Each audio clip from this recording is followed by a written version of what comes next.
நாம மகிமைப்படுவதாக. அநேகருக்கு நம்மளுக்கு என்னை குறித்து நம்ம குறித்து நல்லது பேசுறதுக்கு இன்னைக்கு ஆளில் பிரதர்.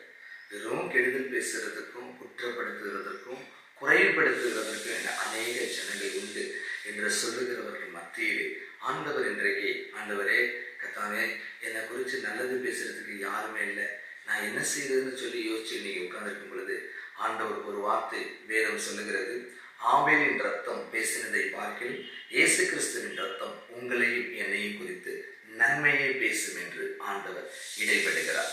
உங்களை குறித்து இது பேசுறதுக்கு குறைவுபடுத்துறதுக்கு ஆள் இருக்க கூடிய இந்த நாட்கள்ல நான் உங்களை குறித்து நல்லது உங்களுடைய குடும்பத்திலையும் உங்களுடைய வேலை ஸ்தலத்திலையோ யாருமே என்னை குறித்து நல்லது சொல்ல மாட்டாங்கன்னு சொல்லி ஒரு வேலை கண்ணீர் விட்டு கொண்டு இருக்கிறீங்க.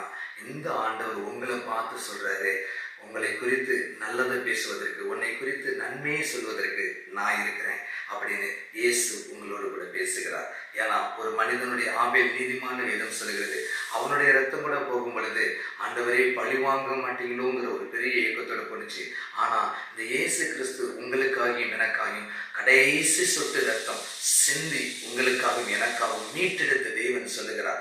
உங்களோடு அருகாமையிலிருந்து சொல்லுகிறார், உன்னை குற்றப்படுத்தி காயப்படுத்தி குறைவுபடுத்தி உன்னை நல்லதே சொல்லாம வெறும் கெட்டது கெட்டதான் ஆபீஸ்ல சொல்லி என்ன சொல்றது 4 பேத்துக்கு முன்னாடி ரொம்ப கேவலப்படுத்தி இல்லை உன்னுடைய குடும்பத்தின் மத்தியில நீ ரொம்ப வேதனைப்பட்டு சகித்திருக்கிற இந்த நேரத்துல தேவனுடைய வார்த்தையினுடைய உள்ளத்தை தேற்றும்படியாக வருகிறது.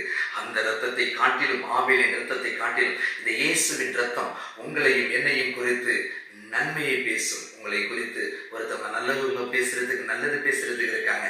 இந்த இயேசு கிறிஸ்து ரட்சகர் உங்களுக்கு உண்டு. இயேசுவின் நாமம் மகிமைப்படட்டும். ஆமென்.